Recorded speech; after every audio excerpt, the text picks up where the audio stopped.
नमस्कार दोस्तों, साहित्य समाधान के मंच से मैं डॉक्टर रीता गौड़ आपका हार्दिक स्वागत करती हूं, अभिनंदन करती हूं। दोस्तों, भ्रमर गीत सार के तीसरे सत्र में आपका हार्दिक स्वागत, अभिनंदन।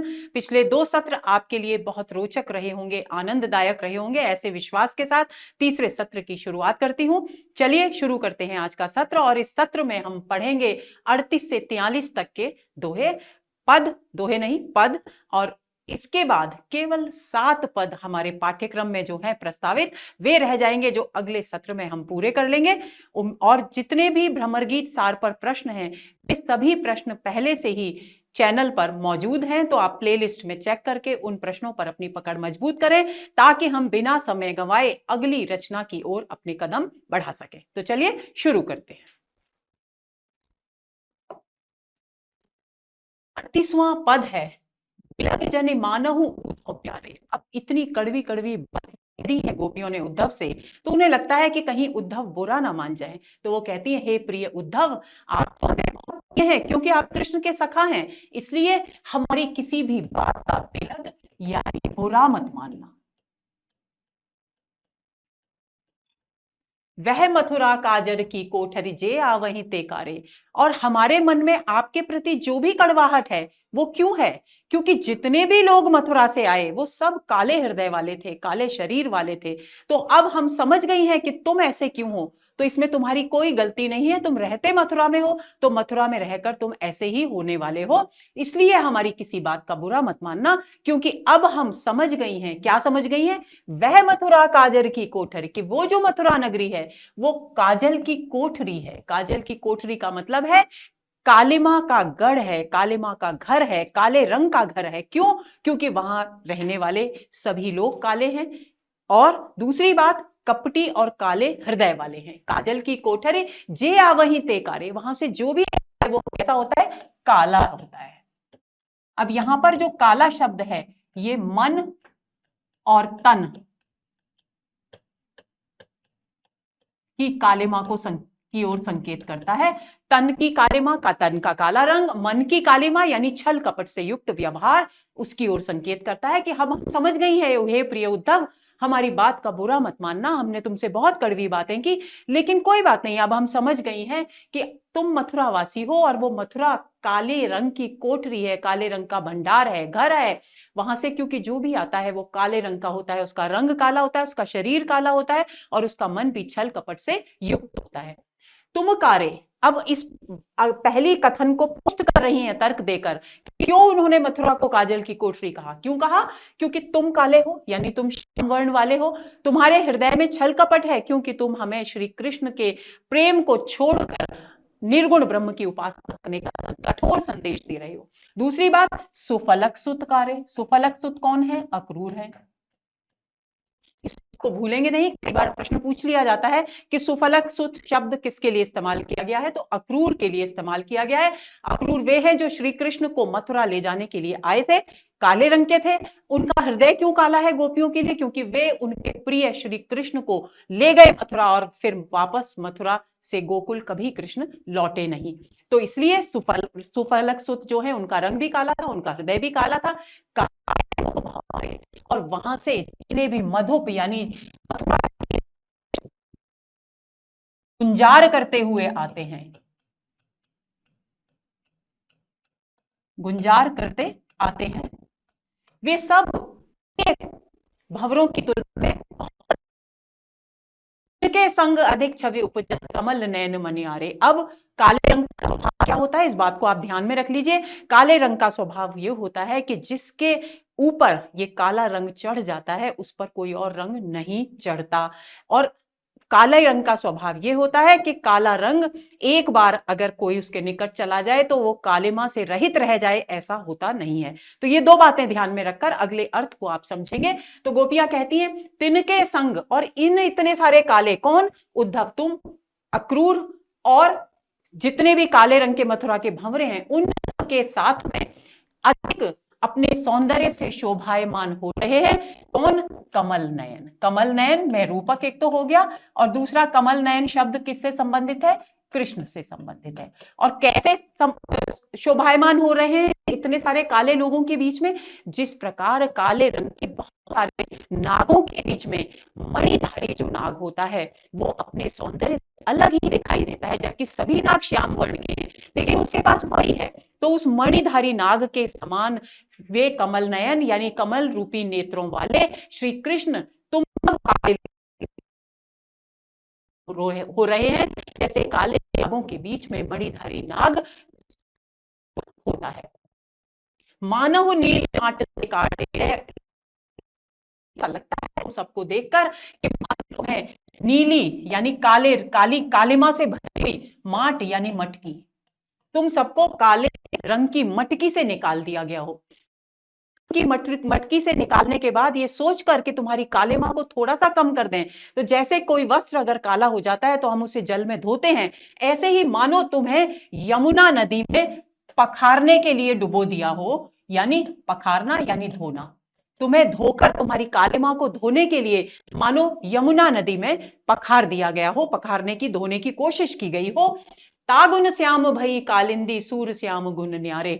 और आगे गोपियां कहती हैं संभवतः इसीलिए कालिंदी यानी यमुना नदी का जो जल है वो काला हो गया है, क्योंकि तुम सब कालों को जो कालिमा की मटकी से निकले थे, कालिख की मटकी से निकले थे, उन सबको धोने के लिए यमुना नदी के जल में डुबोया गया और तुम्हारी उस कालिमा के प्रभाव से वो काली यमुना नदी का जो जल है वो भी काला हो गया है। सूरदास कहते हैं कि गोपियां उद्धव से कहती हैं कि हे उद्धव, इस श्याम रंग के जो गुण हैं वो अद्वितीय हैं, अद्भुत, क्योंकि ये जिसको अपने रंग में रंग लेता है उस पर कोई दूसरा रंग चढ़ता नहीं। क्यों? देखिए, बहुत महत्वपूर्ण बिंदु है, इस पर प्रश्न पूछा जा सकता है कि श्याम गुण न्यारे का क्या अभिप्राय है। श्याम गुण को न्यारा क्यों कहा गया है?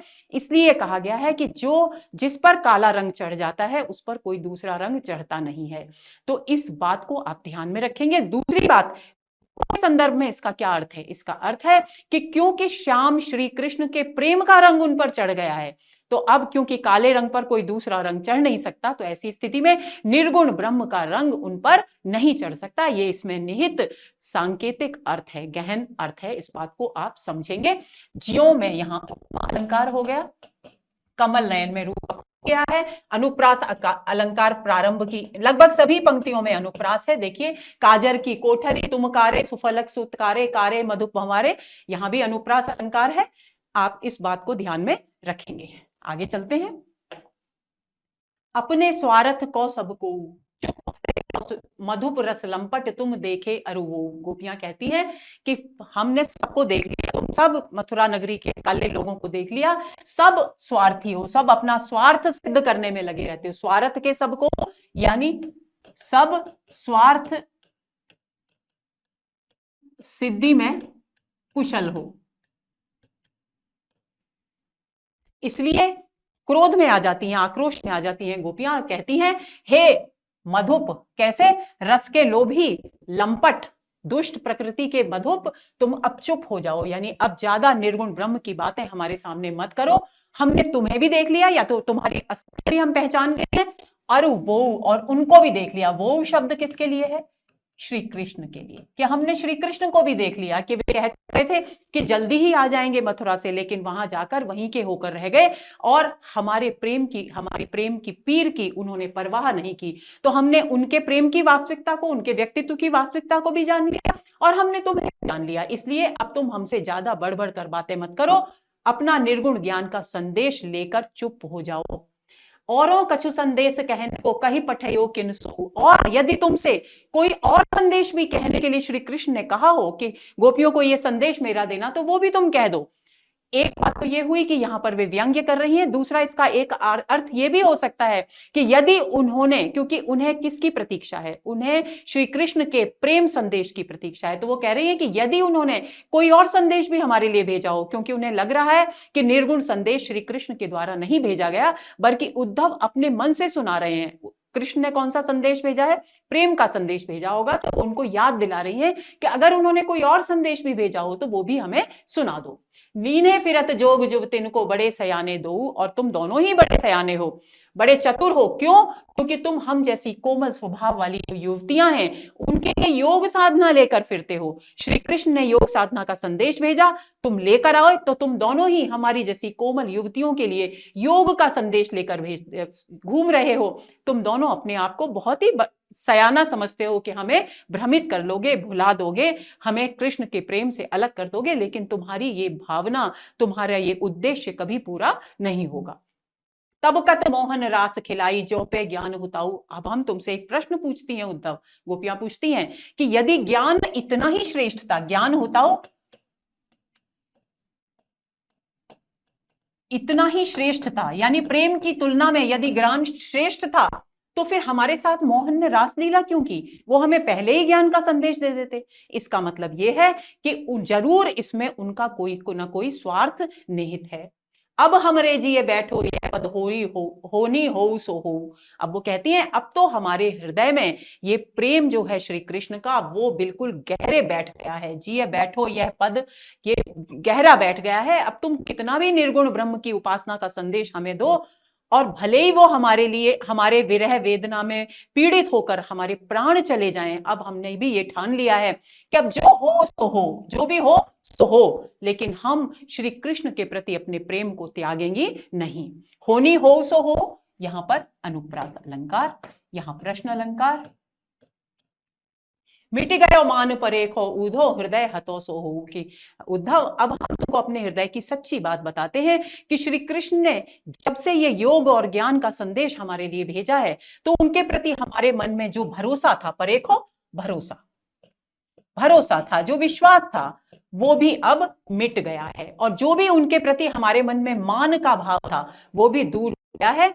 ऊधो हृदय हतोसो हो, हमारे हृदय में हतोसो हो, यानी हमारे हृदय में थोड़ा बहुत भी कृष्ण के प्रति जो मान था, रूठ रहे थे हम कृष्ण से, नाराजगी थी, असंतोष था, वो सब भी अब मिट गया है। सूरदास प्रभु गोकुल नायक चित चिंता अब खो। सूरदास कहते हैं कि गोपियां उद्धव से कहती हैं कि हम पूरी तरह से श्री कृष्ण को समर्पित है, वो भले ही हमारे साथ कैसा भी व्यवहार करें, वो भले ही हमारे प्रेम का प्रतिदान न दें, वो भले ही कभी लौट कर ना आए, वो भले ही हमारे लिए निर्गुण ज्ञान का संदेश भेजें, लेकिन हम तो उनके प्रेम में डूबी हैं, हमारे हृदय उनके प्रेम से लबालब भरे हैं। तो ऐसी स्थिति में हमने अब अपनी सारी चित्त की जो चिंताएं हैं वो समाप्त कर दी हैं, क्योंकि अब हम पूरी तरह से श्री कृष्ण के प्रेम के प्रति समर्पित हैं। आगे चलते हैं।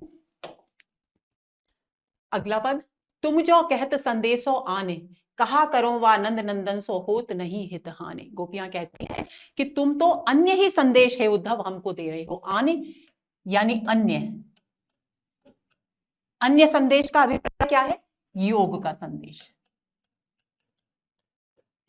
इसका अर्थ क्या हुआ कि हमसे तो जब हमें पता चला कि कृष्ण ने हमारे लिए तुम्हारे साथ कोई संदेश भेजा है, तो हमें उम्मीद थी कि उन्होंने जरूर हमारे लिए प्रेम का संदेश भेजा होगा।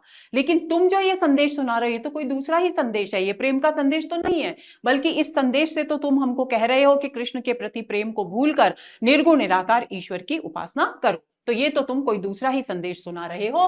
कहा करो, लेकिन हम क्या करें, हम तो विवश हैं। नंद नंदन सो होत नहीं हितानी, क्योंकि नंद के पुत्र अर्थात श्री कृष्ण के प्रति हमारे हृदय में जो हित है, हित का भाव ब्रज भाषा में प्रेम के लिए आता है। तो जो कृष्ण के प्रति यानी नंद के पुत्र के प्रति हमारे हृदय में जो प्रेम का भाव है, उसको हम हानि नहीं पहुंचा सकती, यानी उसे हम समाप्त नहीं कर सकती। जोग जुगति के ही काज हमारे जदपि महासुख खानी। तुम कह रहे हो कि योग साधना से बहुत सारे सुख प्राप्त किए जा सकते हैं, तो भले ही योग की जो साधना है वो कितने भी सुख देने वाली हो, कितनी भी सुखदायक हो, लेकिन वो हमारे किसी काम की नहीं। जोग जुगति की ही काज, हमारे किस काम की योग युक्ति? क्यों? क्योंकि हम अब कृष्ण के प्रति अपने प्रेम को कम कर ही नहीं पाती, उसे भुला ही नहीं पाती। तो ये सुख का भंडार जो योग साधना है वो हमारे हे उद्धव किसी काम की नहीं है। जोग जुगति अनुप्रास अलंकार हो गया, यहां भी अनुप्रास अलंकार हो गया, दोनों पंक्तियों में अनुप्रास अलंकार है। ह वर्ण की आवृत्ति है, क वर्ण की आवृत्ति है। प्रश्न अलंकार हो गया यहां पे। सने सनेह श्याम सुंदर के हिलमिल के मन मानी, कि हमारे जो हृदय हैं, गोपियां कहती हैं उद्धव, हमारे जो हृदय हैं वो श्याम सुंदर अर्थात श्री कृष्ण के प्रेम में सने हुए हैं। सने हुए यानी अच्छी तरह से लिपटे हुए हैं, डूबे हुए हैं। और हम उनके साथ हिलमिल कर यानी प्रेम के साथ उनके साथ समय बिताकर ही हमारे मन मानते हैं, यानी आनंद प्राप्त करते हैं या सुख प्राप्त करते हैं। सोहत लोह परस पारस ज्यों सुबरन बाहर बारह बानी। अब इस अपनी कथन को जो ऊपर उन्होंने कहा उसकी पुष्टि कर रही है यहाँ, कि जिस प्रकार जो पारस का पत्थर होता है वो उससे लोहा जब स्पर्श कर लेता है तो वो क्या बन जाता है, 12 कलाओं, 12 बानी यानी 12 कलाओं से युक्त सूर्य के समान तेजस्वी। यानी सोना। इस प्रकार लोहा पारस पत्थर से स्पर्श करके 12 कलाओं से युक्त सूर्य के समान तेजस्वी सोने में परिवर्तित हो जाता है।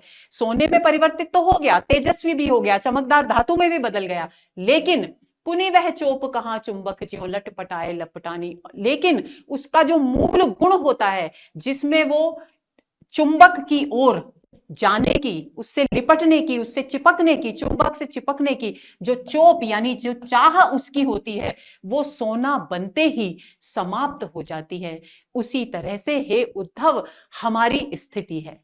क्यों? क्योंकि हम यदि निर्गुण ब्रह्म, तुम कह रहे हो सुख की राशि है, सुख की खान है, बहुत सारे सुख प्रदान करने वाला है, यदि हम उस निर्गुण के द्वारा सुख प्राप्त कर भी लेंगी तो हमारे जो लोहे हृदय हैं, जो कृष्ण रूपी चुंबक की ओर आकर्षित होने के स्वभाव से युक्त हैं, उनका वो कृष्ण की ओर आकर्षित होने का जो स्वभाव है वो तो समाप्त ही हो जाएगा और हम किसी भी स्थिति में कृष्ण के प्रति आकर्षण का त्याग नहीं कर सकती। इसलिए हम तुम्हारे सुख की खानी निर्गुण योग की साधना को नहीं अपना सकती हैं। यहां पर उदाहरण अलंकार हो गया और दृष्टांत भी है। रूप रहित निराशा निर्गुण निगम।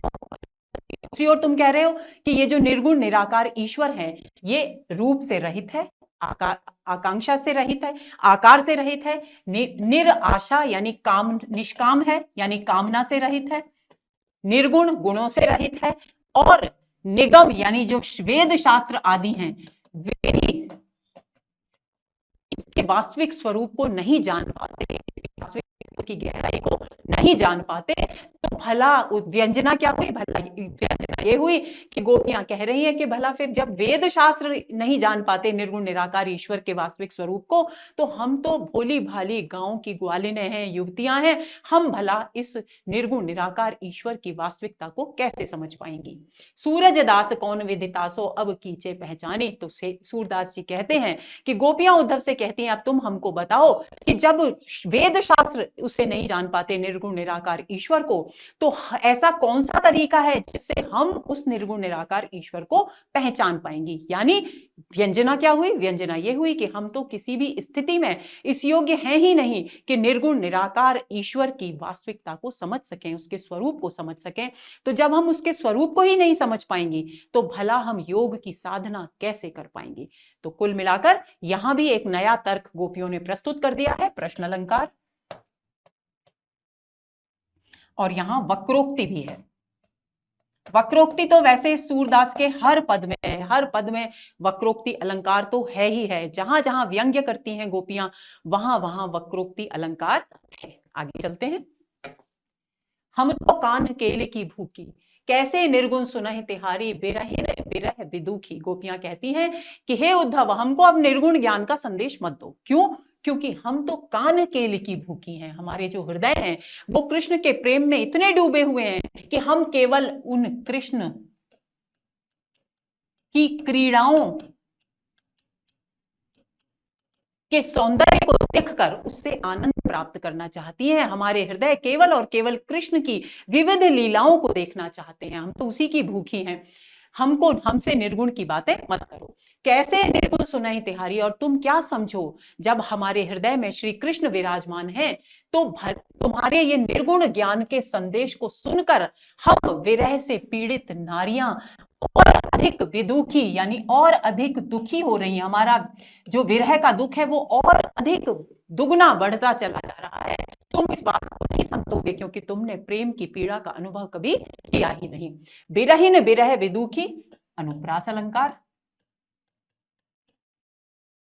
कहिए कहा यहो नहीं जानत काहे जोग है जोग। और तुम इतनी बड़ी बड़ी निर्गुण ज्ञान की बातें कर रहे हो, योग की बातें कर रहे हो, लेकिन हमें तो लगता है कि तुम्हें स्वयं को ही ज्ञान नहीं है कि तुम क्या कह रहे हो। क्यों नहीं है ज्ञान?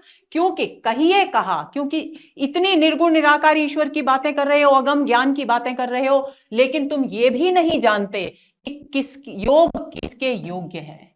जोग है जोग, एक जोग का मतलब हो गया योग और दूसरे का मतलब हो गया योग्य। यानी कौन सा अलंकार हो गया? एक अर्थ की आवृत्ति और भिन्न अर्थ हो गए हैं तो यमक अलंकार हुआ। तो तुम जो निर्गुण ज्ञान की बड़ी बड़ी बातें कर रहे हो, तुम्हें तो इतना भी बोध नहीं है कि योग का संदेश किसे देना चाहिए, योग योग्य है और किसके योग्य नहीं है। व्यंजना क्या है कि हम गोपियां कोमल स्वभाव वाली प्रेम में डूबी हुई स्त्रियां हैं, भला हमें योग साधना क्या हमारे लिए योग्य है, उचित है? अर्थात नहीं है। फिर भी तुम हमें निर्गुण ज्ञान का संदेश दे रहे हो, यानी तुम नहीं जानते कि योग साधना का संदेश किसे देना चाहिए और किसे नहीं। पा लागो तुम ही सो वापुर बसत बावरे लोग। और गोपियां उद्धव से कहती हैं कि हम तुम्हारे पैर पड़ती हैं, उद्धव अपनी निर्गुण ज्ञान की बातें यहीं छोड़ दो। और तुम्हारे इस व्यक्तित्व को देखकर, इस बार बार निर्गुण ज्ञान के संदेश को देने की जो प्रवृत्ति है उसे देखकर हम समझ गई वापुर, वापुर किसके लिए है? मथुरा नगरी। पुर मतलब नगरी, वा मतलब उस नगरी में सारे पागल लोग ही रहते हैं। अब हम समझ गई, क्योंकि एक तो कृष्ण छोड़कर चले गए, दूसरे अक्रूर जो कृष्ण को हमसे दूर ले गए, और तीसरे तुम जो योग साधना का संदेश लेकर प्रेम में डूबी हुई युवतियों, हम युवतियों को देने आए। तो यानी हम समझ गई हैं कि मथुरा में यानी उस नगरी में सारे के सारे बावले लोग ही रहते हैं जिनको सही दिशा में कार्य करना आता ही नहीं। बसत बावरे लोग अनुप्रास अलंकार। और व्यंग्य यानी वक्रोक्ति। अंजन अभरन चीर चारु बरु नय को आपतन कीजिए। और गोपियां क्या कहती हैं कि एक बार तुम हमसे कह तो रहे हो कि निर्गुण साधुओं की तरह, योगियों की तरह दंड धारण करो, कमंडल लो, अपने शरीर पर भस्म लगाओ, आधारी लो, ये युवतियों को तुम संदेश तो दे रहे हो, लेकिन हम एक बार तुमको कहती हैं कि एक बार तुम अपने आंखों में काजल लगाओ, हम जो आभूषण धारण करती हैं उस आभूषण को पहनो, जो वस्त्र हम सुंदर सुंदर धारण करती हैं, जो जिस तरह से हम श्रृंगार करती हैं उस श्रृंगार को जरा नए को आपतन कीजिए, अपने शरीर पर करके देखो, क्या तुम्हें अच्छा लगेगा? व्यंजित क्या है? क्या ये सारे वस्त्र आभूषण हमारे जिन्हें हम धारण करती हैं ये तुम्हारे ऊपर अच्छे लगेंगे? ये सभी श्रृंगार प्रसाधन? अर्थात नहीं लगेंगे। तुम कैसे लगोगे? तुम बिल्कुल हास्यास्पद लगोगे, मजाक के पात्र लगोगे। उसी तरह से ये योग साधना की जितनी भी वस्तुएं तुम हमसे धारण करने के लिए कह रहे हो, इसको धारण करके हम अच्छी नहीं लगेंगी, हम हास्य का पात्र बन जाएंगी, मजाक का पात्र बन जाएंगे। यानी हमारे लिए निर्गुण साधना बिल्कुल असंगत है, अनुचित है। सूर देखी दृढ़ता गोपिन की ऊधो यह व्रत पायो। अब सूरदास जी कहते हैं कि जैसे उद्धव ने श्री कृष्ण के प्रति प्रेम की, उनकी गोपियों की दृढ़ता को देखा तो उनको यह व्रत पायो। व्रत पायो का मतलब क्या हुआ? ये ज्ञान हो गया। अब क्या ज्ञान हो गया उद्धव को? कृपा हो कृपाल हो प्रेम पढ़न पठायो। कि अब समझ में आ गया कि कृपा के सागर ने, कृपा के सागर कौन? श्री कृष्ण। श्री कृष्ण ने उन पर कृपाल यानी दया करके उन्हें निर्गुण ज्ञान का संदेश देने नहीं भेजा गोपियों के पास, बल्कि प्रेम की शिक्षा लेने के लिए भेजा। यानी स्वयं शिक्षा प्राप्त कर, गोपियों से प्रेम की शिक्षा प्राप्त करने के लिए भेजा। ये एहसास इतनी सारी प्रेम की, गोपियों की अपने प्रेम के समर्थन में जो उन्होंने तर्क प्रस्तुत किए, वो सारी बातें सुनकर, उनके कृष्ण के प्रति दृढ़ प्रेम को देखकर ये एहसास हो गया कि श्री कृष्ण ने उन्हें यहाँ योग का संदेश देने के लिए नहीं भेजा, बल्कि प्रेम का संदेश लेने के लिए भेजा था। तो प्रेम पढ़न पठायो अनुप्रास अलंकार। ये पंक्ति बहुत महत्वपूर्ण है दोस्तों। सूर देखी दृढ़ता गोपिन की ऊधो यह व्रत पायो। ये इस पर प्रश्न पूछा जा सकता है, कौन सा व्रत पाया उद्धव ने? तो ये व्रत पाया कि कृष्ण, कृपा के सागर श्री कृष्ण ने दया करके उन्हें प्रेम की शिक्षा लेने के लिए गोपियों के पास भेजा, निर्गुण ज्ञान का संदेश देने के लिए नहीं भेजा। आगे चलते हैं। अखियां हरि दर्शन की भूखी, कैसे रहें रूप रस राची, ये बतियां सुन रूखी। गोपियां कहती हैं कि हे उद्धव, तुम हमारी इस स्थिति को समझते क्यों नहीं? हमारी जो इस नेत्र हैं, हमारी जो हम इतना हमारा हृदय श्री कृष्ण के प्रेम में डूबा है कि हमारी आंखें हर पल हर घड़ी केवल और केवल श्री कृष्ण के दर्शनों की प्यासी रहती हैं। हमें केवल और केवल अपने जीवन में एक ही कामना है कि नित्य प्रति क्षण हम श्री कृष्ण की अद्भुत लीलाओं के दर्शन करते रहें, उनके अद्भुत सुंदर रूप के दर्शन करती रहें। यही एक भूख हमारे नेत्रों को है। कैसे रहें अब ऐसी स्थिति में, जबकि हमारे नेत्रों को भूख किसकी है? हरि के दर्शन की। ऐसी स्थिति में तुम हमसे रूप रस राची, कैसे हम जिनका हृदय कृष्ण के सौंदर्य के आनंद में, सौंदर्य के आनंद में निमग्न, कैसी हम जिनका हृदय के सौंदर्य रूप मतलब सौंदर्य, रस मतलब आनंद, राची यानी डूबा हुआ है, बिल्कुल पूरी तरह से निमग्न है, अच्छी तरह से सराबोर है, हमें तो रूखी रूखी बातें सुन रहे हो। यदि तुम वास्तव में हमारी स्थिति को समझते, हमारे प्रेम भाव को समझते, तो संभवतः हमें ये रूखी बातें नहीं कहते। अब ये रूखी बातें क्या है? निर्गुण ज्ञान का संदेश।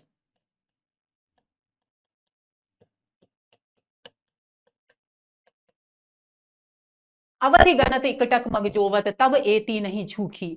गोपियां कहती हैं कि जब हम श्री कृष्ण के मथुरा जाने के बाद उनका रास्ता देखती थी, मगजोवत राह देखती थी,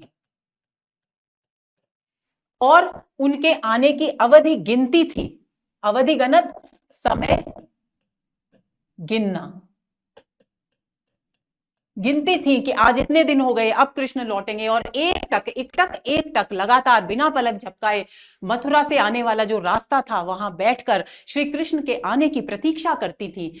तब, और वे कृष्ण नहीं आते थे, तब भी हमारी ये आंखें इतनी झूठी यानी दुखी और पीड़ित नहीं हुई जितनी कि तुम्हारी निर्गुण ज्ञान की बातें सुनकर पीड़ित हो रही हैं। क्यों?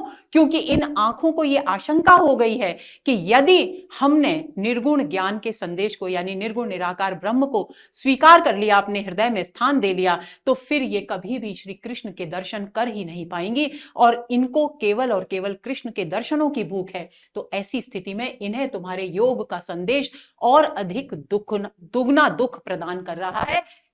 ये दुख उन्हें तब भी नहीं मिलता था जब वो एकटक मथुरा से आने वाले मार्ग पर बैठकर कृष्ण की प्रतीक्षा किया करती थी। क्यों? क्योंकि तब उनके मन में कृष्ण के आगमन की उम्मीद थी, आशा थी, लेकिन योग का संदेश सुनने के बाद उनकी वो आशा समाप्त हो गई है। इसलिए तुम्हारी योग की बातें इन्हें दुगना दुख प्रदान कर रही है।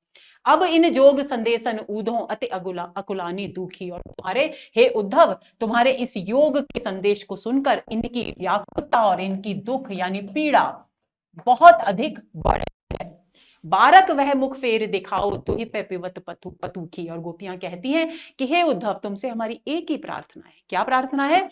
कि बारक, एक बार, बारक यानी एक बार वह मुख हमको फिर से दिखा दो। किसका मुख? बाल कृष्ण, बाल कृष्ण का मुख एक बार हमको दिखा दो, जिस मुख से वे पतूखी यानी पत्ते के दोने में दूध, गाय का दूध दुहकर पिया करते थे। एक बार वो गाय का दूध पत्ते के दोने से पीते हुए बाल श्री कृष्ण, बाल रूप श्री कृष्ण के दर्शन हमको एक बार करा दो, तो हमारी ये आंखें तृप्त हो जाएंगी। हम तुमसे और कुछ भी नहीं चाहती। क्यों? क्योंकि हमारी आंखें केवल और केवल हरि के दर्शनों की भूखी हैं।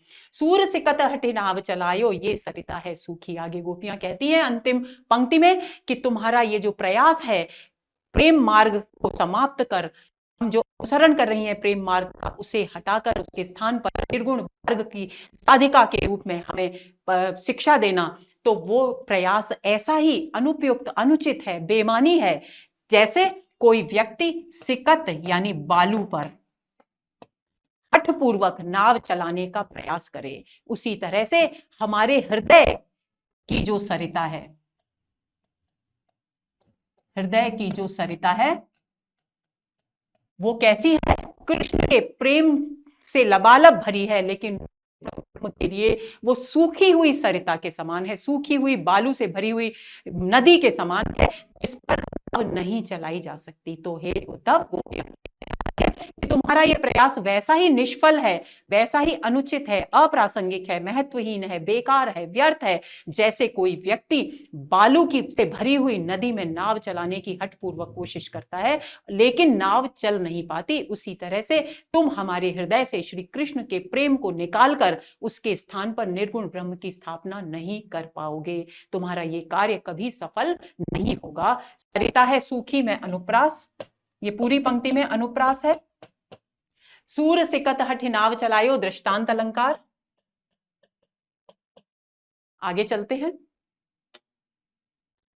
जाए कहो बूझी कुशलात, जाके ज्ञान न होए सो माने कही तिहारी बात। गोपियां कहती हैं कि हे उद्धव, ठीक है तुम आ गए, अब तुम लौटकर जब श्री कृष्ण के पास जाओगे तो उनसे कहोगे कि जाकर यानी मत लौटकर उनसे कहना कि मैंने गोपियों की कुशलता समाचार पूछ लिए हैं, यानी गोकुल वासियों के कुशल समाचार पूछ लिए हैं। और इसका एक अर्थ यह भी हो सकता है कि कृष्ण से कहना मथुरा जाकर कि उनका जो कुशल समाचार है उन्होंने गोपियों को दे दिया है। तो दोनों ही अर्थ पुस्तकों में मिलते हैं दोस्तों, तो दोनों अर्थों ध्यान में रख लेंगे। जाके ज्ञान न होए सो माने कही तिहारी बात। गोपियां आगे कहती हैं कि उद्धव, तुम्हारी बातें इतनी मूर्खतापूर्ण है कि जिसके पास ज्ञान नहीं हो यानी जिसके पास बुद्धि ना हो वही तुम्हारी इन सारी निर्गुण ज्ञान की बातों पर विश्वास कर सकता है, अन्यथा कोई समझदार व्यक्ति तो तुम्हारी इन बातों को मानेगा ही नहीं। कारो नाम रूप पुनिकारो, कारे अंग सखा सब गात। और तुम्हारी बात पर क्यों विश्वास नहीं करेंगे उसकी पुष्टि कर रही हैं कि क्यों नहीं करेंगे, क्योंकि श्याम है उनका तुम्हारे। दूसरी बात, उन श्याम का नाम काला है, श्याम जो नाम है उसका अर्थ भी काला होता है, तो उनका नाम काला है। फिर उनका रूप काला है, उनके सारे अंग काले हैं, उनके जितने भी साया हैं यानी अक्रूर, उन सबके यानी शरीर भी काले हैं। अब की बात की जा रही है, लेकिन इसमें व्यंजित है कि तुम सब अपने मन में, अपने हृदय में छल कपट की कालिमा लिए हुए हो, इसलिए तुम्हारी बात कोई समझदार व्यक्ति मानेगा ही नहीं, उसको कोई विश्वास करेगा ही नहीं। जो औकत बदली सुता ले जात कि यदि मथुरा के सारे काले लोग अच्छे स्वभाव के होते तो भला तुम ही बताओ कि वसुदेव अपने काले यानी श्याम को, श्री कृष्ण को रखकर क्या बाबा की पुत्री को आकर ले जाते? निश्चित रूप से उनके सब छलीक और कपटी होते हैं, इसलिए यहाँ से पुत्री को ले गए और अपने काले को यहाँ अर्थात श्री कृष्ण को यहाँ छोड़ गए। हमको जोग भोग कुब्जा को काके ही समान। तुम ही बताओ कि ये जो दोहरा है कृष्ण का कि हमारे लिए तो वे योग का संदेश देते हैं, कुब्जा को भोग का संदेश देते हैं, हम गोपियों के हृदय में अर्थात नहीं समाएगी। प्रश्न से सोपति के पाल ही पछता, यहाँ वक्रोक्ति है बहुत।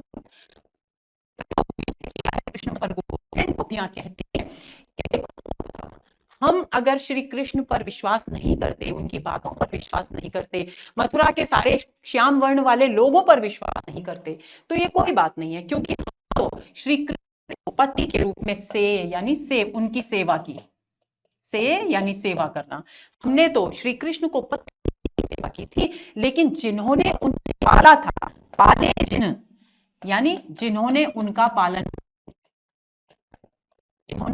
किया, कौन है जिन्होंने पालन किया? नंद बाबा और यशोदा मैया, जिन्होंने उनका पालन किया वे भी उनका पालन करके पछता रहे हैं। व्यंजना क्या हुई? क्योंकि उनको पाल पोस कर उन्होंने इतने प्रेम से बड़ा किया और अब वे उन्हें त्याग कर मथुरा जाकर के बैठ गए। ये बात यहाँ पर व्यंजित है, यानी निष्ठुरता उनके स्वभाव में विद्यमान है। तो पाले जिन ते ही पश्चात, कि हमारी तो बात ही छोड़ दो, हमने तो उनको केवल अपने पति के रूप में माना और उनकी सेवा की। जिन्होंने पाल पोस कर उन्हें बड़ा किया, उनके अपने हृदय का सारा ममत्व उन पर उड़ेल दिया, वे भी पश्चाताप करते हैं कि उन्होंने गलत बालक को स्नेह प्रदान किया, क्योंकि वह उन्हें छोड़ करके कहां चले गए? स्वयं मथुरा जाकर के बस गए। तो ये हुआ हमारा आज का सत्र। उम्मीद करती हूं कि सभी पद आपको अच्छी तरह से समझ में आ गए होंगे। आपके लिए भ्रमर गीत सार अब कठिन नहीं रहा होगा। अब मात्र 7 पदों की बात और है दोस्तों, अगले सत्र में हम उन्हें भी पूरा पढ़ लेंगे और इस प्रकार हमारी एक रचना हमारे पाठ्यक्रम की पूरी हो जाएगी। तो प्रसन्नता से, आनंद से भर उठिए, अपने हृदय को सकारात्मक बनाइए और जुट जाइए अपने अध्ययन में। नमस्कार।